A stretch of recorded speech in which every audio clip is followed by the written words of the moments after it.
A continuación, medicina ecológica.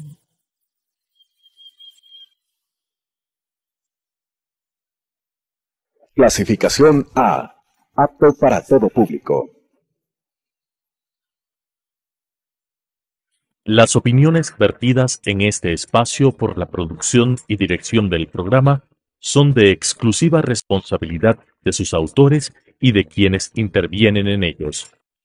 Telesucesos Canal 29 UHF presenta Medicina Ecológica, un nuevo enfoque de la salud pública diseñado especialmente para mejorar la salud de todos los habitantes en armonía con la naturaleza.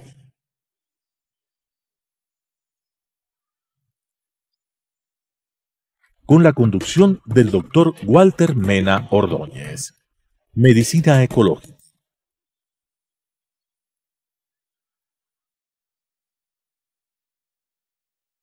Hidalgo e Hidalgo. Ingeniería, construcción, mantenimiento y administración de infraestructura con excelencia, oportunidad y responsabilidad social, con elevados estándares de calidad, la preservación del medio ambiente, seguridad y la salud ocupacional, lo que nos ha permitido ser reconocidos como una empresa constructora líder en el mercado nacional e internacional, con excelencia en su modelo de gestión y procesos de innovación, mejorando la calidad de vida de sus trabajadores y generando bienestar a la sociedad. Hidalgo e Hidalgo, construyendo contigo el Ecuador desde hace más de medio siglo. Medicina ecológica. Amigos televidentes, es una enorme satisfacción continuar con nuestro programa Medicina Ecológica hacia un nuevo enfoque de la salud pública. En esta oportunidad es un honor para nosotros presentar a nuestro crédito historiador, el doctor Ramón Valareso, historiador ecuatoriano lojano, escritor de 18 libros que dicen relación a todo lo que ocurrió en el pasado, en la colonia y en el presente del Ecuador. Mucho énfasis, o bastante énfasis más bien dicho, en las culturas precolombinas y cómo han evolucionado estas hasta nuestros días. Comencemos entonces por definir para este tema, que bien podría llamarse lo esencial de la cultura lojana, comencemos por definir historia y cultura. Bienvenido, mi estimado. Muchas gracias, Walter. Un honor también para mí estar contigo y poder dirigirme a tu audiencia. Bueno, en realidad los dos términos son bastante amplios y ambiguos. En general, se me ocurre este momento citar un elemento sobre la historia. Se hizo la antropología, sobre todo en los tiempos coloniales, de expansión sobre todo del Imperio Inglés. Hizo una distinción entre pueblos con historia y pueblos sin historia. Y crearon la etnohistoria para aquellos pueblos que no tenían escritura, sobre todo, y la historia para los pueblos letrados que tenían historia escrita. A la otra se la consideraba una historia dudosa, basada en mitos, basada en leyendas, basada en hechos no muy probables, en fin. Creo que uno de los cambios impresionantes que se produjo de parte en la historia desde los años 70 fue reivindicar como historia todos los procesos sociales de todas las comunidades, independientemente si ellos tuvieran escritura o no. O no escritura. Pero me parece central este planteamiento, ¿no es cierto? Y respecto de la cultura. Y la cultura también se discutía, ¿no es cierto?, si es que la cultura es un atributo de los pueblos con sofisticación, que habían logrado escritura, que habían logrado personajes ilustres, que habían logrado corrientes que son discutidas en el mundo. Pero yo creo que al mismo tiempo la cultura también se la ha definido como inherente a todas las cosmovisiones creadas por los pueblos Y en ese caso entonces hemos también mostrado que probablemente los instrumentos teóricos que se desarrollaron en Europa, tanto para discutir lo que es historia como para discutir lo que es cultura, no eran apropiados para nuestros pueblos, porque se trata de cosmovisiones complejas, sofisticadas, pero que incluso se resisten a categorías analíticas, racionalistas, en el que tú pretendes o buscas encontrar ciertas categorías usadas en Europa para definirlas, sino más bien categorías mucho más integrales, más holísticas, que muestren, y en las culturas andinas, por ejemplo, o en las culturas en general originarias, se puede mostrar una relación muy estrecha entre concepciones subjetivas, entre paisaje, entre naturaleza, sociedad y el cosmos, e incluso las divinidades. Es decir, se trata de concepciones que no dividieron, ¿no es cierto?, como en Occidente trataron de dividir lo uno con lo otro. Qué importante. Dos definiciones, en definitiva, que tienen un dinamismo extraordinario: historia y cultura.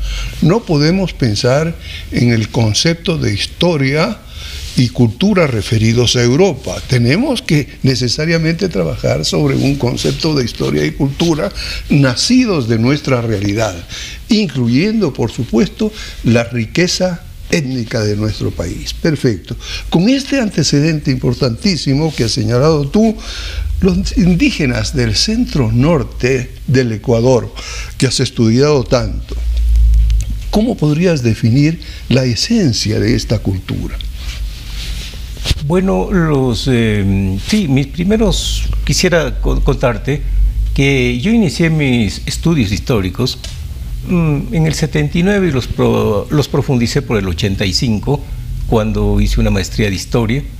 En realidad tomé como escenario de análisis básicamente la Sierra Centro-Norte. Y esto en razón de que había más documentación, de que había más discusión, en que un poco se parecía más al sur peruano y boliviano, y había como hacer comparaciones de ese tipo. Además que muchos de mis profesores, como Jean Murra, Tom Zeideman, Tristan Plat, etc., discutían con nosotros en la formación sobre todas las experiencias peruanas y bolivianas, pero tratábamos de buscar cuál es la idiosincrasia de los pueblos que vivieron en la región norandina, que la definíamos como una región que partía desde Cajamarca y que se extendía más o menos hasta Popayán.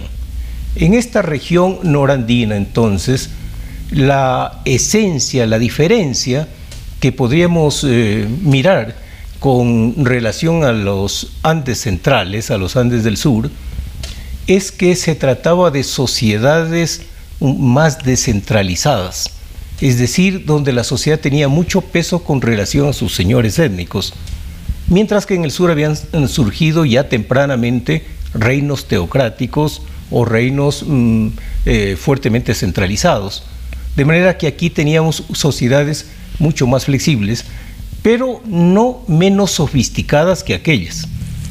Es decir, durante un tiempo se pensaba, por ejemplo, que las sociedades del sur eran superiores a las de esta parte de lo que ahora es el Ecuador, porque manejaban el riego, porque manejaban la deshidratación de alimentos, porque tenían camélidos para desplazarse y conquistar grandes espacios, y que por supuesto esto les había dado mayor conocimiento de astronomía, por ejemplo, de matemáticas, y que les había permitido estructurar grandes ejércitos. Todas y cada una de estas apreciaciones han sido desmentidas. Es decir, y no porque tuvimos desarrollos similares, sino apropiados a las características más húmedas. Por ejemplo, aquí no se necesitaba riego en la parte de páramo, pero se necesitaba riego en los fondos de valle, por ejemplo en Guayabamba, por ejemplo en el Chota, y el riego que se desarrolló era muy sofisticado en esas zonas. Por ejemplo, no se necesitaba deshidratar productos para conservarlos, sino tener asociaciones agrícolas para producir todo el año. Entonces se suplió, se cambió lo uno con lo otro, y si es que uno compara, entonces se puede analizar que los sistemas agropecuarios del norte son extremadamente complejos porque se basan en asociaciones múltiples. Extremadamente complejos y que corren paralelos a los bien desarrollados, que históricamente se han considerado bien desarrollados del sur. Nos estamos refiriendo al sur del Perú. Pero ahora, con este interesantísimo antecedente que tú nos ilustras, viene otra pregunta ya más referida a nuestro país. ¿Cómo este conocimiento extraordinario, estos saberes de los indígenas precolombinos que habitaron la Sierra Central se pueden de alguna manera comparar? ¿O cuáles eran las características comunes entre, por ejemplo, los Quitukara y los Paltas? Bueno, yo creo que ambos desarrollaron grandes áreas culturales. Por ejemplo, los Paltas, ¿no es cierto? Por área cultural entendemos un área donde se hablaba ordinariamente un mismo idioma, habían costumbres relativamente iguales, así no tengan una organización sociopolítica única. Por ejemplo, el área de los Paltas entonces incluía a toda la provincia de Loja, parte de la provincia del Oro y de Zamora, de manera que tenemos una extensa área cultural, lo mismo por ejemplo que los Quitukara, que también tenían un área cultural desde el Guayabamba hasta Machachi, una amplia área, y que incluso tocaban, ¿no es cierto?, tenían relaciones interesantes tanto con la costa, o al menos con el noroccidente de Pichincha, y con el oriente. De manera que desde ese punto de vista eran desarrollos similares. Ahora, una diferencia quizás importante es que la base productiva de aquí del centro norte es mucho más sólida que la base productiva, por ejemplo, de los Paltas, porque como tú sabes, tenemos carencia de agua. Y si bien se desarrollaron sofisticados sistemas de manejo de la humedad allá, que trataron de suplir este problema, sin embargo acá era mucho más fácil y las poblaciones fueron mucho más densas. Pero por otro lado, se hace difícil hasta ahora saber cuál fue la magnitud de la población de los Paltas, por ejemplo, porque el impacto de las pestes en zonas un poco más calientes como es Loja fueron más letales que en el norte. Y entonces esto hace difícil comparaciones, por ejemplo, en la densidad demográfica. Pero en la complejidad organizativa yo diría que sí, eran señoríos étnicos muy consolidados, con sus parcialidades, y además la presencia incaica luego había unificado muchas cosas y había impuesto, por ejemplo, la organización tripartita del espacio, la organización decimal, había creado tambos, había creado el capañán, y tanto longitudinal como transversal. Es decir, que en eso no había mayor diferencia, e incluso, como los incas tuvieron más tiempo en Loja que acá, las estructuras incaicas eran más claras en el sur que acá. Pero, como repito, el descenso poblacional que se produjo en Loja fue brutal. Y yo lo he estimado por lo menos de 10 a 1, por lo menos. Quizás fue de 20 a 1, porque las pestes fueron enormes. También la zona minera, sobre todo de Zaruma y de Yaguarzongo en general, reclutó mucho jóvenes en edad productiva, y la mayoría desaparecieron. Y luego, pues, creo que también hubo una resistencia incluso más prolongada, pero menos conocida que la que se produjo acá. Por decirte algo, Rumiñahui, ¿no es cierto?, ya en 1534 fue apresado, mientras que Chunga Acaro, el cacique de los Paltas, recién lo vencieron en 1548 cuando se dijo que se ha fundado la ciudad de Loja. Ya, por Mercadillo. Precisamente con Mercadillo entramos a otro de tus libros importantes. Es decir, ¿qué es lo que ocurrió en el país después de la conquista, después de la lucha encarnizada realmente entre indígenas, entre españoles? Hablemos qué es lo que resultó, qué es lo que ocurre en la historia de este país, ¿no es cierto?, en los 300 años, que creo fue de resistencia. Por un lado, los indígenas y por otro lado, los colonizadores. ¿Cuál es la historia? Bueno, en Loja. En Loja, bueno, y en general en el país, se ha pensado que la conquista española fue una conquista que opuso a españoles contra indígenas. La guerra fue mucho más compleja, fue múltiple.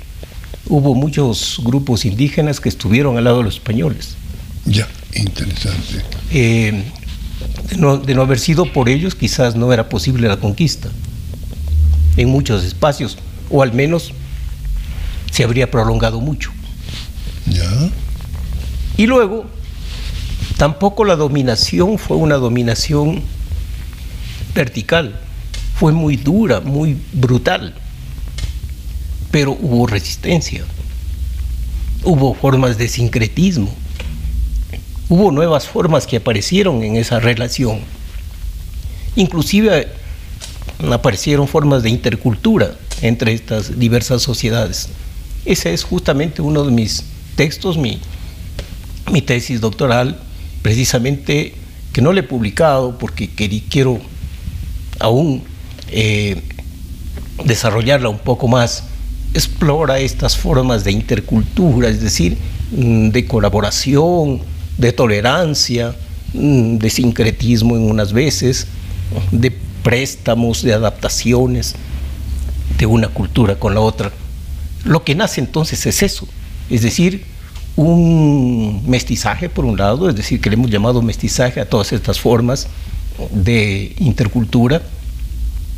También nace un profundo racismo que impide que la intercultura se produzca, y nace la resistencia de pueblos originarios que se niegan, tanto algunos, a estas formas de intercultura, y se niegan a ser dominados completamente. Es decir, hay una multiplicidad de aspectos que requieren una profunda revisión de la historia ecuatoriana.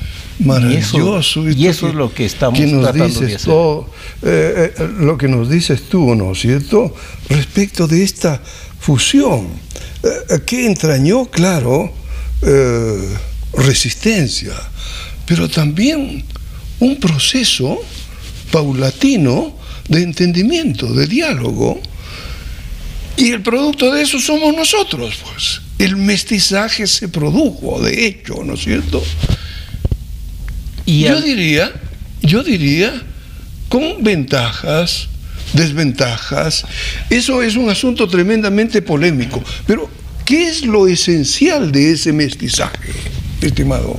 Yo creo que el mestizaje, ¿no es cierto?, podía haber sido una solución progresista, que acepte que existían diversas culturas y que finalmente podía nacer uno nuevo de este contacto.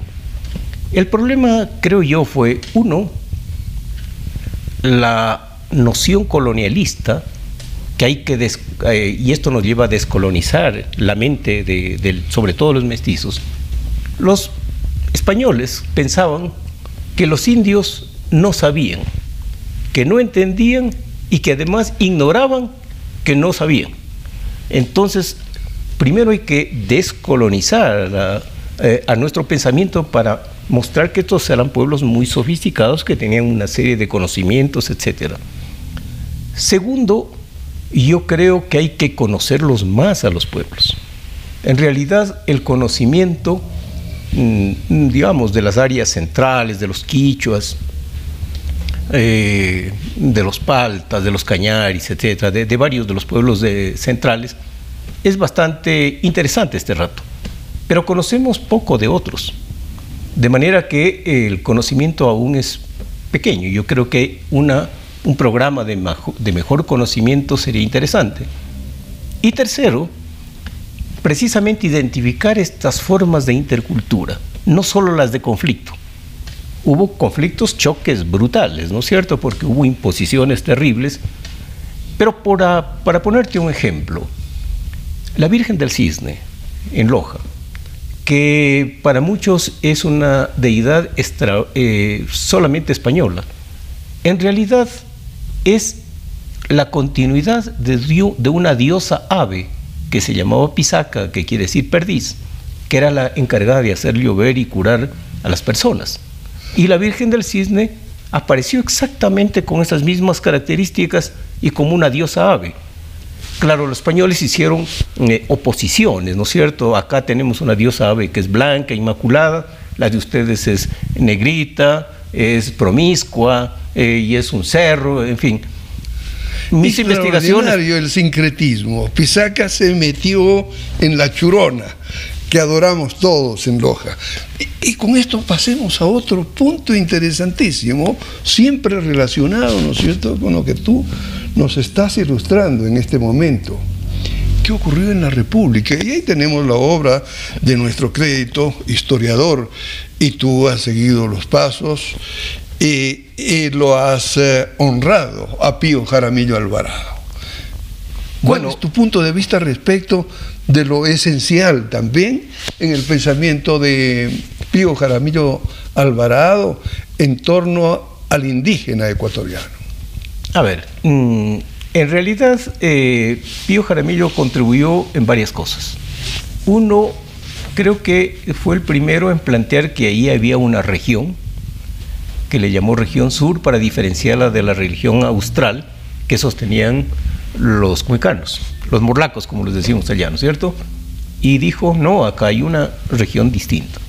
Y tiene características particulares, tiene, debido a que fue marginal, debido a que tenía pocas conexiones, se desarrolló entonces una cultura particular, además somos una región de frontera, etcétera. Sin embargo, no le concedió mucha importancia a la influencia ni de los paltas, ni de los araguros, ni de los ambocas en la construcción de lo nuevo. Yo diría que su pensamiento ahí fue un poco diferente a su interesante obra sobre el indígena ecuatoriano, que como buen liberal, ¿no es cierto?, buscaba cómo integrar a los indígenas a la construcción nacional.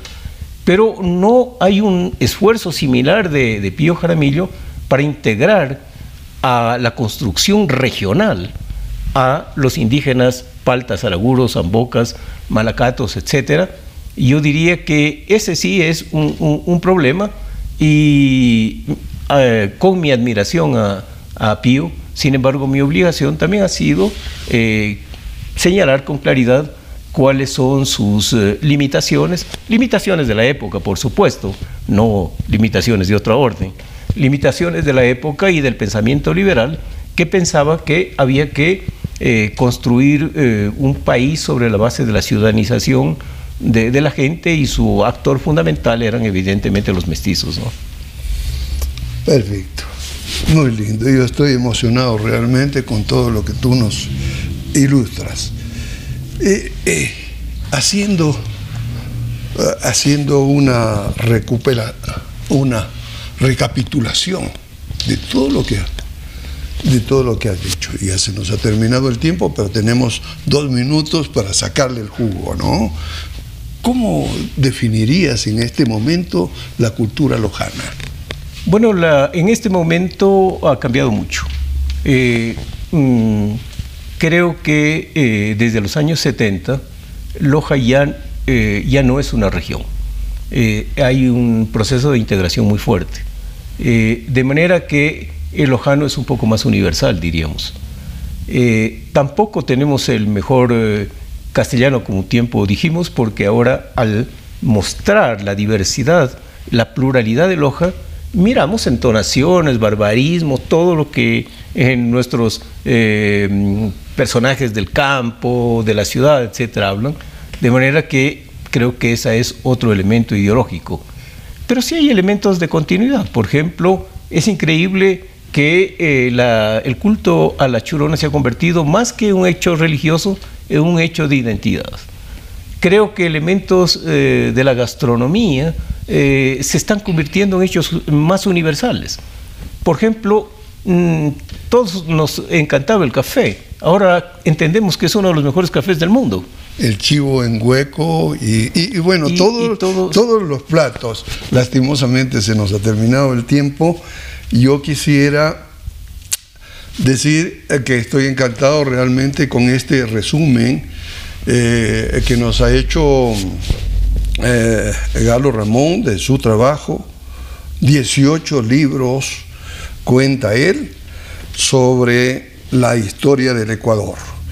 Nosotros nos quedaríamos con aquello que ya hemos dicho en algunas ocasiones, que cultura es todo lo que pensamos, hacemos y soñamos inclusive, ¿no? De esta manera terminamos esta entrevista sin antes comprometerlo a Galo Ramón Valareso para que hagamos otra entrevista sobre el personaje icónico de Loja, de nuestro Loja, Nahum Briones, luces y sombras de un bandolero social. No se lo pierdan. Les agradecemos mucho por su audiencia, a ti nuevamente, Galo, y a nuestros auspiciantes, Hidalgo Constructores. Hasta la próxima oportunidad. Medicina ecológica.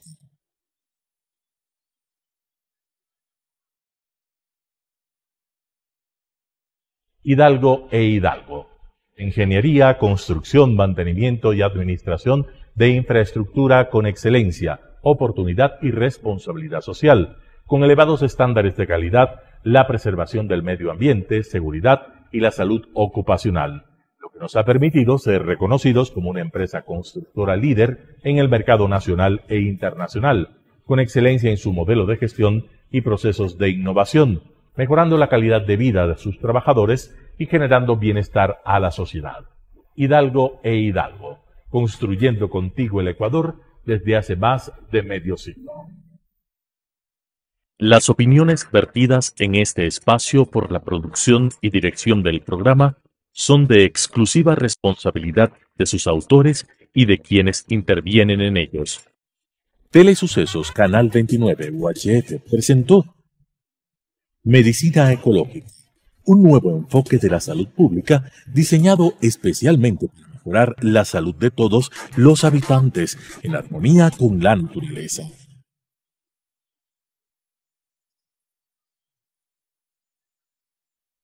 Con la conducción del Dr. Walter Mena Ordóñez. Medicina Ecológica.